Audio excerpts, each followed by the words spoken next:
Hello ಗೆಳೆಯರೇ, ಹಿಂದಿನ ವಿಡಿಯೋಲಿ ನಾವು ನೋಡಿದ್ವಿ ಲೇಔಟ್ಸ್ ಮತ್ತೆ ಡಿಸೈನ್ಸ್ ಹೇಗೆ ಅಪ್ಲೈ ಮಾಡ್ತಾರೆ ಮೈಕ್ರೋಸಾಫ್ಟ್ ಆಫೀಸ್ ಪವರ್ ಪಾಯಿಂಟ್ ಅಲ್ಲಿ ಅಂತ.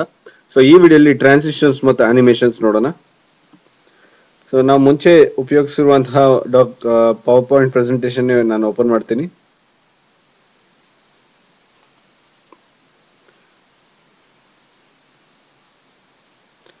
ಸೊ ಈ ಪವರ್ ಪಾಯಿಂಟ್ ಪ್ರೆಸೆಂಟೇಷನ್ಗೆ ನಾವು ಟ್ರಾನ್ಸಿಷನ್ಸ್ ಹಾಕೋದು ಹೇಗೆ ಅಂತಂದ್ರೆ, ಟ್ರಾನ್ಸಿಷನ್ಸ್ ಅಂದ್ರೆ ಏನು, ಒಂದ್ ಸ್ಲೈಡ್ ಆದ ನಂತರ ಇನ್ನೊಂದು ಸ್ಲೈಡ್ ಯಾವ ರೀತಿ ಬರಬೇಕು ಅನ್ನೋದೇ ಟ್ರಾನ್ಸಿಷನ್. ಸೊ ಒಂದ್ ಸ್ಲೈಡ್ ಆದ್ಮೇಲೆ ಇನ್ನೊಂದು ಟ್ರಾನ್ಸಿಷನ್ ಯಾವ ಡಿಸೈನ್ ಅಲ್ಲಿ ಬರಬೇಕು ಅಂತ. ಸೊ ನೋಡಿ, ಮೊದಲನೇ ಸ್ಲೈಡ್ ಸೆಲೆಕ್ಟ್ ಮಾಡ್ಕೊಂಡು ಅದಕ್ಕೊಂದು ಟ್ರಾನ್ಸಿಷನ್ ಕೊಡ್ತೀನಿ. ಸೊ ನೋಡಿ, ಈ ರೀತಿ ಬರುತ್ತೆ. ಅದು ನೋಡಿ, ಫಾಸ್ಟ್ ಬೇಕಾ ಅಥವಾ ಸ್ಲೋ ಬೇಕಾ, ಮೀಡಿಯಂ ಇರಬೇಕಾ ಸೆಲೆಕ್ಟ್ ಮಾಡ್ಕೋಬಹುದು ನೀವು, ಅಥವಾ ಸ್ಲೋ ಬೇಕಂತಂದ್ರೆ ಸ್ಲೋ ಮಾಡ್ಕೋಬಹುದು. ಅದಾದ ನಂತರ ಇನ್ನೊಂದು ಸ್ಲೈಡ್ ಸೆಲೆಕ್ಟ್ ಮಾಡ್ಕೋತೀನಿ. ಸೊ ಇದರಲ್ಲಿ ಸಾಕಷ್ಟು ಟ್ರಾನ್ಸಿಷನ್ಸ್ ಇದೆ.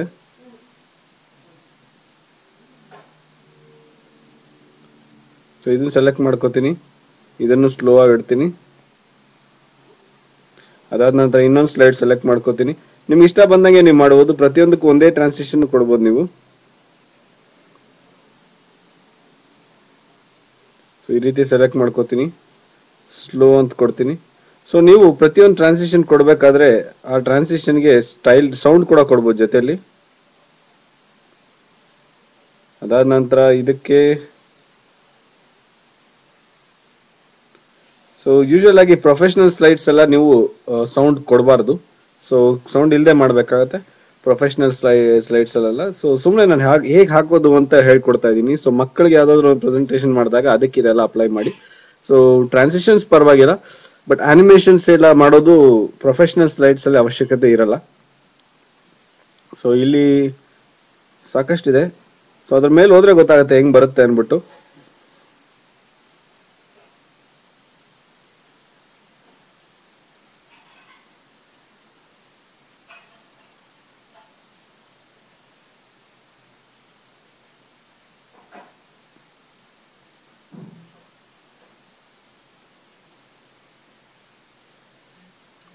ಸೊ ಈ ರೀತಿ ನಾವು ಸೆಲೆಕ್ಟ್ ಮಾಡಿಕೊಂಡು ಫಾಸ್ಟ್ ಬೇಕಾ, ಸ್ಲೋ ಬೇಕಾ, ಮೀಡಿಯಂ ಬೇಕಾ, ಅದು ಸೌಂಡ್ಸ್ ಏನಾದ್ರು ಇರ್ಬೇಕಾ ಅದ್ರ ಜೊತೆಗೆ.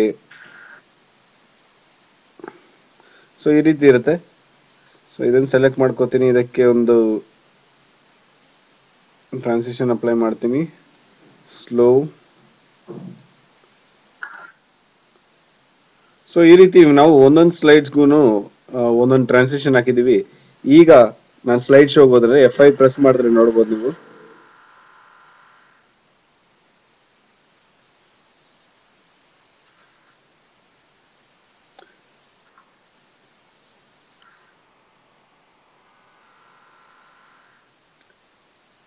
ಸೊ ಈ ರೀತಿ ನೀವು ಸ್ಲೈಡ್ ಶೋ ಕ್ರಿಯೇಟ್ ಮಾಡಿದಾಗ ಟ್ರಾನ್ಸಿಷನ್ಸ್ ಬರ್ತಾ ಇರುತ್ತೆ.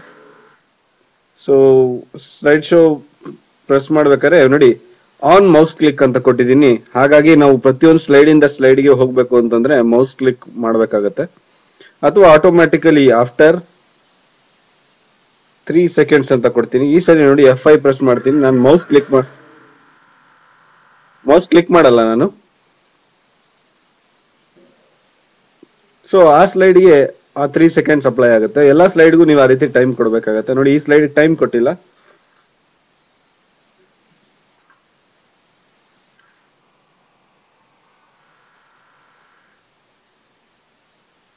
ಸೊ ಈ ರೀತಿ ಪ್ರತಿಯೊಂದು ಸ್ಲೈಡ್ ಟ್ರಾನ್ಸಿಷನ್ಗೂ ನೀವು ಟೈಮ್ ಕೊಟ್ಟು ಆಟೋಮೆಟಿಕ್ಲಿ ಅಂತ ಕೊಟ್ಟರೆ ಆಟೋಮೆಟಿಕ್ ಆಗಿ ಬರುತ್ತೆ, ಅಥವಾ ಮೌಸ್ ಕ್ಲಿಕ್ ಅಲ್ಲೇ ಆಗ್ಬೇಕು ಅಂತಿದ್ರೆ ಮೌಸ್ ಕ್ಲಿಕ್ ಅಲ್ಲೇ ಮಾಡ್ಬೋದು ನೀವು.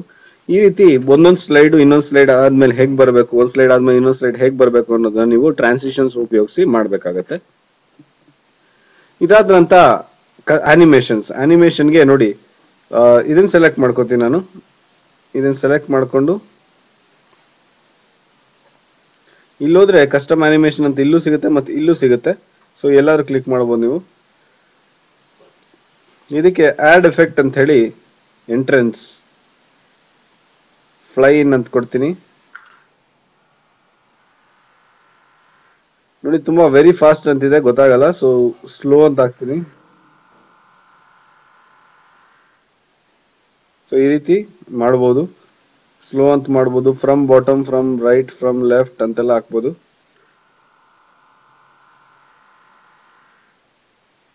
ಸೊ ಈ ರೀತಿ ಪ್ರತಿಯೊಂದಕ್ಕೂ ನೀವು ಟ್ರಾನ್ಸಿಷನ್ಸ್ ಹಾಕ್ಬೋದು. ಅದಾದ ನಂತರ ನೋಡಿ ಇದಕ್ಕೂ ಟ್ರಾನ್ಸಿಷನ್ ಹಾಕ್ಬೇಕು ಅಂತಂದ್ರೆ ಟ್ರಾನ್ಸಿಷನ್ ಹಾಕ್ಬೋದು. ಡಿಫ್ರೆಂಟ್ ಡಿಫ್ರೆಂಟ್ ಎಫೆಕ್ಟ್ಸ್ ಇದೆ. ಸೊ ಈ ರೀತಿ ನೀವು ಯಾವ್ದಾದ್ರು ಒಂದು ಎಫೆಕ್ಟ್ ಸೆಲೆಕ್ಟ್ ಮಾಡ್ಕೊಂಡು ಹಾಕ್ಬೋದು. ನೋಡಿ ಬಾಕ್ಸ್ ಅಂತಿದೆ. So, ಈ ರೀತಿ ಮಾಡ್ಬೋದು. ಫಾಸ್ಟ್ ಇದೆ, ಮೀಡಿಯಂ ಇದೆ, ಸ್ಲೋ ಇದೆ. ಸೊ ಈ ರೀತಿ ಮಾಡ್ಬೋದು. ಅದಾದ ನಂತರ ಪ್ರತಿಯೊಂದಕ್ಕೂ ನೋಡಿ, ಪ್ರತಿಯೊಂದಕ್ಕೂ ಸಪರೇಟ್ ಒಂದಾದ್ಮೇಲೆ ಒಂದು ವರ್ಕ್ ಆಗುತ್ತೆ ಈ ರೀತಿ. ಸೊ ಈ ರೀತಿ ಎಂಟ್ರೆನ್ಸ್ ಅಂತ ಬಂದು ನೋಡಿ, ಇನ್ನು ಜಾಸ್ತಿ ಎಫೆಕ್ಟ್ಸ್ ಬೇಕಂದ್ರೆ ಜಾಸ್ತಿ ಎಫೆಕ್ಟ್ಸ್ ಗೆ ಮೋರ್ ಎಫೆಕ್ಟ್ಸ್ ಅಂತ ಹೋದ್ರೆ ಇಲ್ಲಿ ಸಾಕಷ್ಟು ಎಫೆಕ್ಟ್ಸ್ ಇದೆ. ರ್ಯಾಂಡಮ್ ಎಫೆಕ್ಟ್ಸ್ ಅಂತ ಇದೆ. ಅಥವಾ ಪ್ಲಸ್ ಅಂತ ಸೆಲೆಕ್ಟ್ ಮಾಡ್ಕೊಂಡ್ರೆ ಸೊ ಈ ರೀತಿ ಬರುತ್ತೆ.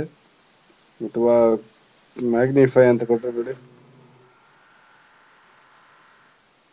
ಸೊ ಈ ರೀತಿ ಬರುತ್ತೆ. ಸ್ವಿಶ್ ಅಂತ ಕೊಟ್ರೆ ಈ ರೀತಿ ಬರುತ್ತೆ.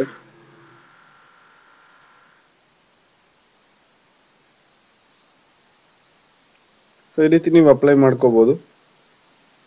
ಓಕೆ ಅಂತ ಕೊಡ್ತೀನಿ. ಇದಾದ ನಂತರ ಇನ್ನೊಂದು ಸ್ಲೈಡ್ ಹೋಗ್ತೀವಿ. ಇನ್ನೊಂದು ಸ್ಲೈಡ್ ಅಲ್ಲಿ ನೋಡಿ ಈ ಅಕ್ಷರ ಮಾತ್ರ ಸೆಲೆಕ್ಟ್ ಮಾಡ್ಕೊಂಡು ಅದಕ್ಕೆ ಎಫೆಕ್ಟ್ ಕೊಡ್ಬೋದು. ಸೊ ಈ ಸರಿ ಎಂಫಸಿಸ್ ಅಂತ ಕೊಡ್ತೀನಿ. ಚೇಂಜ್ ಫಾಂಟ್ ಸೈಜ್ ಅಂತ ಕೊಟ್ರೆ ಸೊ ನೋಡಿ ಈ ರೀತಿ ಫಾಂಟ್ ಸೈಜ್ ಚೇಂಜ್ ಆಗಿ ಬರುತ್ತೆ. ಅದಾದ ನಂತರ ನೀವು ನೋಡಿ ಇದು ಒಂದೊಂದಕ್ಕೂ ಸೆಲೆಕ್ಟ್ ಮಾಡ್ಕೊಂಡು entrance, ಫ್ಲೈನ್, right, slow, medium. So ಇದನ್ನು ಸೆಲೆಕ್ಟ್ ಮಾಡ್ಕೊಂಡು ಇದನ್ನು ಅದೇ ರೀತಿ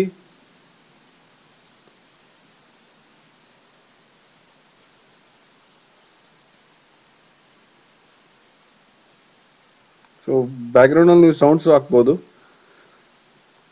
ವೆರಿ ಫಾಸ್ಟ್ ಇದೆ, ಮೀಡಿಯಂ. ಅದಾದ ನಂತರ ಇದನ್ನ ಸೆಲೆಕ್ಟ್ ಮಾಡ್ಕೊಂಡು ಒಂದೊಂದಕ್ಕೂ ಹಾಕೊಂಡು ಹೋಗ್ಬೋದು. ನೋಡಿ ನಾನು ನಿಮ್ಗೆ ಹಾಕಿ ತೋರಿಸ್ತೀನಿ ಈಗ. ಸೊ ಫ್ಲೈನ್ ನಿಮ್ ನೀವೊಂದು ಪ್ರತಿಯೊಂದು ನಿಮ್ಮ ಒಂದು ಡಾಕ್ಯುಮೆಂಟ್ ನಲ್ಲಿ ನೀವು ಪ್ರತಿಯೊಂದಕ್ಕೂ ಸಪರೇಟ್ ಸಪರೇಟ್ ಆಗಿ ಹಾಕ್ಬೋದು. ಸಪರೇಟ್ ಡೈರೆಕ್ಷನಲ್ ಬರೋ ರೀತಿ ಹಾಕ್ಬೋದು. ಸಪರೇಟ್ ಸ್ಪೀಡ್ ಅಲ್ಲಿ ಬರೋ ತರ ಹಾಕ್ಬೋದು. From right, from left, from top ಅಂತೆಲ್ಲ ಇದೆ. ಮೀಡಿಯಂ ಅಂತಿದೆ. ಸೊ ಈ ರೀತಿ ಇದೆ. ಸೊ ನಾನು ತೋರಿಸ್ತೀನಿ ಒಂದೊಂದು ಹಾಕಿದ್ರೆ ಹೇಗಿರುತ್ತೆ ಅನ್ಬಿಟ್ಟು. ಗೆಳೆಯರೆ ಇಲ್ಲಿ ನೋಡಿದೀರಿ, ನಾವು ಪ್ರತಿಯೊಂದಕ್ಕೂ ಹಾಕಿದ್ದೀನಿ ಈ ರೀತಿ ಅನಿಮೇಷನ್ ಹಾಕಿದ್ದೀನಿ. ಸೊ ಸ್ಲೈಡ್ ಶೋ ನೋಡಿದ್ರೆ ಹೇಗಿರುತ್ತೆ ಅಂತ ತೋರಿಸ್ತೀನಿ ನಾನು.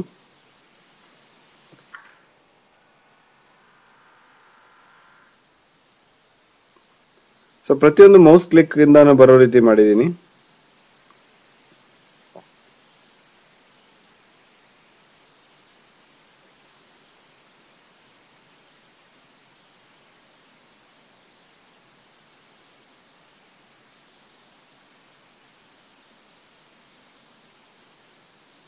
ನಾ ಈ ರೀತಿ ಮೌಸ್ ಕ್ಲಿಕ್ ಮಾಡ್ತಾ ಇದ್ರೆ ಒಂದೊಂದೇ ಲೈನ್ ಬರ್ತಾ ಇರುತ್ತೆ. ಯಾಕಂದ್ರೆ ನಾವು ಒಂದೊಂದಕ್ಕೂ ಮೌಸ್ ಕ್ಲಿಕ್ ಅಂತ ಕೊಟ್ಟಿದ್ದೀನಿ.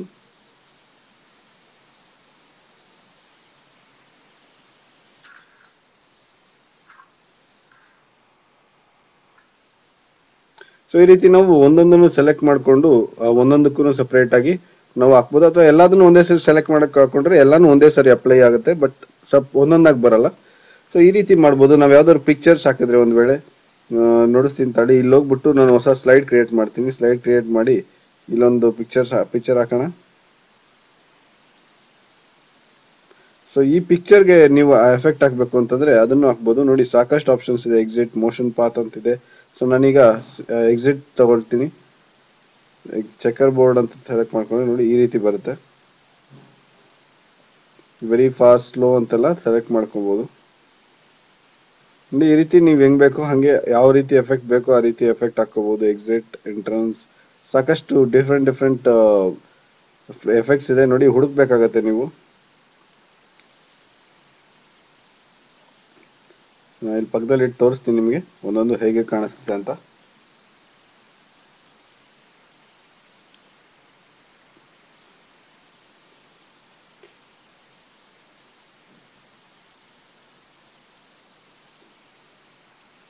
ನೋಡ್ಬೋದು ನೀವು ಡಿಫ್ರೆಂಟ್ ಡಿಫ್ರೆಂಟ್ ಸ್ಟೈಲ್ಸ್ ಇದೆ ಇಲ್ಲಿ.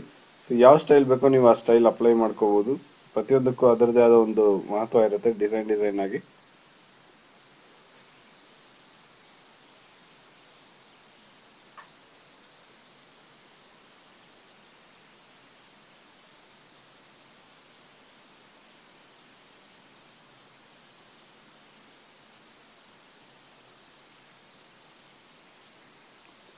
ಸೊ ಈ ರೀತಿ ನೀವು ಯಾವ ಸ್ಟೈಲ್ ಬೇಕಾದ್ರೂ ಆ ಸ್ಟೈಲ್ ನ ಅಪ್ಲೈ ಮಾಡಬಹುದು.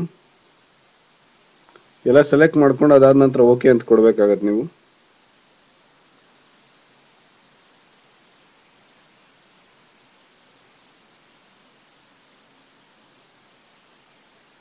ಆ ರೀತಿ ಎಕ್ಸಿಟ್ ಎಫೆಕ್ಟ್ ಆದ್ರೂ ಕೊಡ್ಬೋದು, ಅಥವಾ ನೋಡಿ ಈ ಎಫೆಕ್ಟ್ ನಿಮ್ಗೆ ಇಷ್ಟ ಇಲ್ಲ ಅಂದ್ರೆ ಸೆಲೆಕ್ಟ್ ಮಾಡ್ಕೊಂಡು ರಿಮೂವ್ ಅಂತ ಕೊಟ್ಬಿಡ್ಬೋದು. ಮತ್ತೆ ಇದನ್ನ ಸೆಲೆಕ್ಟ್ ಮಾಡ್ಕೊಂಡು ಆಡ್ ಎಫೆಕ್ಟ್ ಅಂತ ಎಂಟ್ರೆನ್ಸ್ ಮೋರ್ ಎಫೆಕ್ಟ್ಸ್ ಹೋಗಿ ನೋಡಿ ಎಂಟ್ರೆನ್ಸ್ ಅಂತ ಅಂದಾಗ ಮಾಯ ಆಗಿರೋದು ಕಾಣಿಸುತ್ತೆ, ಸ್ವಲ್ಪ ಎಕ್ಸಿಟ್ ಅಂದಾಗ ಇರೋದು ಮಾಯ ಆಗುತ್ತೆ. ಈ ರೀತಿ ನೋಡ್ಬೇಕು ನೀವು ಯಾವ್ದನ್ನ ಎಕ್ಸಿಟ್ ಆದಾಗ ಏನಾಗುತ್ತೆ ಈ ಫಂಕ್ಷನ್, ಎಕ್ಸಿಟ್ ಆದಾಗ ಈ ಸ್ವೈವಲ್ ಸೆಲೆಕ್ಟ್ ಮಾಡ್ಕೊಂಡ್ರೆ ಏನಾಗುತ್ತೆ, ಎಂಟ್ರೆನ್ಸ್ ಆದಾಗ ನೋಡಿ ಇದು ಎಂಟ್ರೆನ್ಸ್ ಎಫೆಕ್ಟ್ ಇದೆ. ಎಂಟ್ರೆನ್ಸ್ ಅಂದ್ರೆ ಬರೋದು, ಫಸ್ಟ್ ಕಾಣ್ತಿರಲ್ಲ ಆಮೇಲೆ ಕಾಣುತ್ತೆ. ಎಕ್ಸಿಟ್ ಅಲ್ಲಿ ಫಸ್ಟ್ ಕಾಣ್ತಿರುತ್ತೆ ಆಮೇಲೆ ಕಾಣಲ್ಲ. ಸೊ ಈ ರೀತಿ ನೀವು ಯಾವ್ದಾವ್ದು ಬೇಕೋ ಅದನ್ನ ಚೂಸ್ ಮಾಡ್ಕೋಬಹುದು. ಎಂಟ್ರೆನ್ಸ್ ಎಫೆಕ್ಟ್ ಅಥವಾ ಎಕ್ಸಿಟ್ ಎಫೆಕ್ಟ್ ಯಾವ್ದು ಬೇಕಾದ್ರೂ ನೀವು ಹಾಕೋಬಹುದು. ಅದಾದ್ನಂದ್ರೆ ಯಾವ್ದಾದ್ರು ಬೇಡ ಅಂದ್ರೆ ರಿಮೂವ್ ಮಾಡ್ಬೋದು. ನೋಡಿ ಎಲ್ಲದನ್ನು ಪ್ರತಿಯೊಂದನ್ನು ಮೌಸ್ ಕ್ಲಿಕ್ ಆದ್ರೆ ಆಗ್ಲಿ ಅಂತ ಹಾಕಿದೀನಿ. ಮೌಸ್ ಕ್ಲಿಕ್ ಮಾಡಿದಾಗ ಚೇಂಜ್ ಆಗುತ್ತೆ. ಸೊ ಇಲ್ಲ ಅಂತಂದ್ರೆ ನೀವು ಆಫ್ಟರ್ ಪ್ರೀವಿಯಸ್ ಅಂತ ಕೊಟ್ರೆ ನೋಡಿ 2-3 ಇವಾಗ ಇದರಲ್ಲಿ ಸೊ ಇದಾದ್ಮೇಲೆ ಇದು ಇದಾದ್ಮೇಲೆ ಇದೆ 2-3 ಅಂತ ಒಂದೊಂದೇ ಅನಿಮೇಷನ್ ಇದೆ.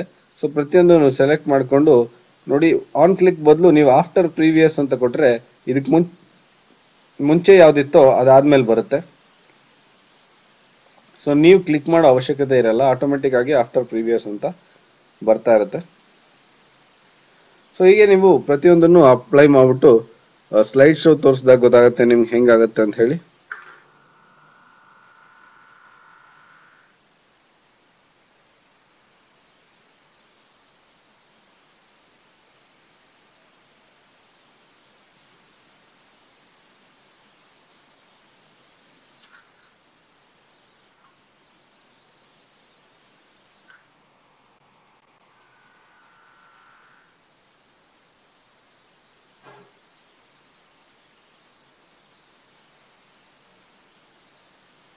ಸೊ ಈ ರೀತಿ ನೀವು ಸಾಕಷ್ಟು ಅನಿಮೇಷನ್ ಎಫೆಕ್ಟ್ಸ್ ನ ಹಾಕ್ಬೋದು. ಪಿಕ್ಚರ್ಸ್ ಹಾಕ್ಬೋದು, ಕ್ಲಿಪ್ ಆರ್ಟ್ ಹಾಕ್ಬೋದು, ಅಥವಾ ವರ್ಡ್ಸ್ ಹಾಕ್ಬೋದು, ಅಕ್ಷರಗಳಿಗೆ ಹಾಕ್ಬೋದು. ಒಂದೊಂದೇ ಅಕ್ಷರ ಸೆಲೆಕ್ಟ್ ಮಾಡ್ಕೊಂಡು ಅದಕ್ಕೂ ಹಾಕ್ಬೋದು, ಟೈಟಲ್ ಸೆಲೆಕ್ಟ್ ಮಾಡ್ಕೊಂಡು ಹಾಕ್ಬೋದು. ಈ ರೀತಿ ನೀವು ಅನಿಮೇಷನ್ಸ್ ನ ಯಾವ್ದಾದ್ರು ಒಂದು ಆಬ್ಜೆಕ್ಟ್ ಗೆ ಅಥವಾ ಅಕ್ಷರಕ್ಕೆ ಹಾಕ್ಬೋದು. ಆ ಟ್ರಾನ್ಸಿಷನ್ಸ್ ಆಗ್ಬೇಕಾದ್ರೆ ನೋಡಿ ಟ್ರಾನ್ಸಿಷನ್ಸ್ ಬೇರೆ. ಟ್ರಾನ್ಸಿಷನ್ ಅಂದ್ರೆ ಒಂದ್ ಸ್ಲೈಡ್ ಆದ್ಮೇಲೆ ಇನ್ನೊಂದ್ ಸ್ಲೈಡ್ ಹೇಗೆ ಬರ್ಬೇಕು ಅಂತ. ಅನಿಮೇಷನ್ ಆಗ್ಬೇಕಾದ್ರೆ ನೀವು ನೋಡ್ಬೋದು ಅನಿಮೇಷನ್ ಯಾವ್ದಾದಕ್ಕೆ ಏನೇನು ಅನಿಮೇಷನ್ ಹಾಕಿದೀರಾ ನೀವು ಕ್ಲಿಕ್ ಮಾಡಿದ್ರೆ ತೋರಿಸುತ್ತೆ ಅದು. ಸೊ ಕ್ಲಿಕ್ ಮಾಡಿದ್ರೆ ಬರ್ಬೇಕಾ, ಅಥವಾ ಆಫ್ಟರ್ ಪ್ರೀವಿಯಸ್ ಅಂದ್ರೆ ಅದಕ್ಕೆ ಮುಂಚೆ ಆಗಿರುವಂತಹ ಅನಿಮೇಷನ್ ಆದ್ಮೇಲೆ ಬರ್ಬೇಕಾ, ಅಥವಾ ಫ್ರಮ್ ಲೆಫ್ಟ್ ಬರ್ಬೇಕಾ, ಫ್ರಮ್ ರೈಟ್ ಬರ್ಬೇಕಾ, ಸ್ಲೋ ಆಗಿ ಬರ್ಬೇಕಾ, ಫಾಸ್ಟ್ ಆಗಿ ಬರ್ಬೇಕಾ, ಇದೆಲ್ಲಾನು ನೀವು ಹಾಕ್ಬೋದು. ಇದು ಎಫೆಕ್ಟ್ ಚೇಂಜ್ ಮಾಡಬೇಕು ಅಂತಂದ್ರೆ ನೋಡಿ ಮೋಷನ್ ಪಾತ್ ಅಂತ ಒಂದಿದೆ, ಅದೊಂದು ತೋರಿಸ್ತೀನಿ. ಸೊ ಮೋಷನ್ ಪಾತ್ ಅಲ್ಲಿ ಇವಾಗ ಈ ಸ್ಲೈಡ್ ಶೋ ಅಲ್ಲಿ ಈ ಹೆಸರನ್ನ ನಾನು ಸ್ವಲ್ಪ ಸ್ಪೆಷಲ್ ಎಫೆಕ್ಟ್ ಅಲ್ಲಿ ಬರಬೇಕು ಒಂದು ಮೋಷನ್ ಪಾತ್ ಅಲ್ಲಿ ಅಂದ್ರೆ ಎಷ್ಟೊಂದು ಮೋಷನ್ ಪಾತ್ಸ್ ಇದೆ. ನಾನು ಸದ್ಯಕ್ಕೆ ಡ್ರಾ ಕಸ್ಟಮ್ ಪಾತ್ ಅಂತ ಹೇಳಿ ಕರ್ವ್ ಅಂತ ಸೆಲೆಕ್ಟ್ ಮಾಡ್ಕೋತೀನಿ. ಅದಾದ್ಮೇಲೆ ಹಿಂಗೊಂದು ಕರ್ವ್ ಬರೀತೀವಿ. ಮೌಸ್ ಕ್ಲಿಕ್ ಮಾಡ್ಕೊಂಡು ನೋಡಿ ಎಲ್ಲೆಲ್ಲಿ ಕ್ಲಿಕ್ ಮಾಡ್ತೀರಾ ಅಲ್ಲಲ್ಲಿ ಬೆಂಡ್ ಆಗ್ತಿರತ್ತೆ. ಹಿಂಗ್ ಮೌಸ್ ಮೂವ್ ಮಾಡಿ ಹಿಂಗ್ ಮಾಡಿ ನೋಡಿ ಎಸ್ಕೇಪ್ ಅಂತ ಕೊಡ್ತೀನಿ ನಾನು. ಎಲ್ಲ ಆದ್ಮೇಲೆ ಎಸ್ಕೇಪ್ ಅಂತ ಕೊಡ್ತೀನಿ. ಸೊ ಕಂಪ್ಲೀಟ್ ಆಗುತ್ತೆ ನೋಡಿ ಈ ರೀತಿ ಬರುತ್ತೆ. ಸೊ ಅದು ಮೀಡಿಯಂ ಅಂತಿದೆ, ಅದನ್ನ ಸ್ಲೋ ಅಂತ ಕೊಟ್ಟು ತೋರಿಸ್ತೀನಿ ನಾನು, ವೆರಿ ಸ್ಲೋ ತೋರಿಸ್ತೀನಿ. ಸೊ ಈ ರೀತಿ ಬರುತ್ತೆ. ಸೊ ಸ್ಲೈಡ್ ಶೋ ಅಂದ್ಬಿಟ್ಟು current slide, from current slide ಅಂತ ಕೊಟ್ರೆ ನೋಡ್ಬೋದು ನೀವು ನೋಡಿ ಈ ರೀತಿ ಬರುತ್ತೆ. ಸೊ ನೀವು ಹಿಂಗೆ ಮೋಷನ್ ಪಾತ್ ನ ನೀವೇ ಡಿಸೈಡ್ ಮಾಡಬಹುದು. ಸೊ ಈ ರೀತಿ ಮೋಷನ್ ಪಾತ್ಸ್ ಹಾಕ್ಬೋದು, ಅಥವಾ ಬೇರೆ ಯಾವ್ದಾದ್ರು ಲೈನ್ ಪಾತ್ ಹಾಕ್ಬೋದು. ಸಾಕಷ್ಟು ಪಾತ್ಸ್ ಅವೈಲೇಬಲ್ ಇದೆ. ಕಸ್ಟಮ್ ಪಾತ್ ಹಾಕ್ಬೋದು, ರೈಟ್ ಲೆಫ್ಟ್ ಅದೆಲ್ಲಾನು ಇದೆ. ಸೊ ಈ ರೀತಿ ಹಾಕ್ಬಿಟ್ಟು ನೀವು ಮೋಷನ್ ಪಾತ್ಸ್ ಹಾಕಿ ಅನಿಮೇಷನ್ಸ್ ಹಾಕ್ಬೋದು. ಅವಾಗ ಮೋಸ್ಟ್ ಆಫ್ ದ ಅನಿಮೇಷನ್ಸ್ ನೀವು ಮಕ್ಕಳಿಗೆ ಮಾಡುವಂತ ಸ್ಲೈಡ್ಸ್ ಅಥವಾ ನಾನ್ ಪ್ರೊಫೆಷನಲ್ ಸ್ಲೈಡ್ಸ್ ಮಾಡ್ಬೇಕಾದ್ರೆ ಮಾಡಿ. ಸೊ ಪ್ರೊಫೆಷನಲ್ ಸ್ಲೈಡ್ಸ್ ಅಂದ್ರೆ ಆಫೀಸ್ ಅಲ್ಲಿ, ಸಾಫ್ಟ್ವೇರ್ ಕಂಪನಿ ಅಲ್ಲಿ ಇಲ್ಲಿ ಸ್ಲೈಡ್ಸ್ ಮಾಡ್ಬೇಕಾದಾಗ ಸೊ ಅನಿಮೇಷನ್ಸ್ ಕಡಿಮೆ ಇದ್ದಷ್ಟು ಒಳ್ಳೇದು. ಮತ್ತೆ ಸೌಂಡ್ಸ್ ಇಲ್ಲದೆ ಇದ್ರೆ ನೋಡಿ ಟ್ರಾನ್ಸಿಷನ್ ಇರ್ಬೇಕಾದ್ರೆ ಸೌಂಡ್ಸ್ ಇದೆ. ಸೊ ಟ್ರಾನ್ಸಿಷನ್ ಇರ್ಬೇಕಾದ್ರೆ ಕೆಲವು ಸೌಂಡ್ಸ್ ಹಾಕಿದೀನಿ, ಮತ್ತು ಮೀಡಿಯಂ ಅಂತ ಹಾಕಿದೀನಿ. ಒಂದ್ ಸ್ಲೈಡ್ ಇಂದ ಇನ್ನೊಂದ್ ಸ್ಲೈಡ್ ಹೇಗೆ ಅಡ್ವಾನ್ಸ್ ಆಗ್ಬೇಕು ಅಂದ್ರೆ ಮೌಸ್ ಕ್ಲಿಕ್ ಇಂದ ಆಗ್ಬೇಕು ಅಥವಾ ಆಟೋಮೆಟಿಕಲಿ ಆಗ್ಬೇಕು, ಎಲ್ಲ ಚೂಸ್ ಮಾಡ್ಬೋದು. ಸೊ ಟ್ರಾನ್ಸಿಷನ್ ಟೈಮ್ ಅಲ್ಲಿ ಸೌಂಡ್ ನೀವು ಹಾಕದೇ ಇದ್ರೂ ನಡೆಯುತ್ತೆ. ಯಾಕಂತಂದ್ರೆ ಪ್ರೊಫೆಷನಲ್ ಸ್ಲೈಡ್ಸ್ ಅಲ್ಲಿ ಸೌಂಡ್ ಇರಬಾರ್ದು ಯೂಶಲ್ ಆಗಿ. ಸೊ ಅಥವಾ ನಿಮ್ ಮಕ್ಕಳಿಗೆ ಅಂತ ಮಾಡ್ತಾ ಇದ್ದಾಗ ಇಂತೆಲ್ಲ ಸ್ಲೈಡ್ಸ್ ಸೌಂಡ್ಸ್ ಹಾಕೋದು ತುಂಬಾ ಒಳ್ಳೇದು, ತುಂಬಾ ಇಡಿಸುತ್ತೆ ಅವ್ರಿಗೆ ಪ್ರೆಸೆಂಟೇಶನ್. ಗೆಳೆಯರೆ, ಈ ವಿಡಿಯೋಲಿ ನಾವು ಟ್ರಾನ್ಸಿಷನ್ಸ್ ಮತ್ತು ಅನಿಮೇಷನ್ಸ್ ಬಗ್ಗೆ ತಿಳ್ಕೊಂಡಿದೀವಿ. ಸೊ ಮುಂಬರುವಂತಹ ವಿಡಿಯೋಲಿ ಇನ್ನೂ ಹೆಚ್ಚಿಗೆ ತಿಳ್ಕೊಳ್ಳೋಣ. ಈ ವಿಡಿಯೋ ವೀಕ್ಷಿಸಿದ್ದಕ್ಕೆ ಧನ್ಯವಾದಗಳು.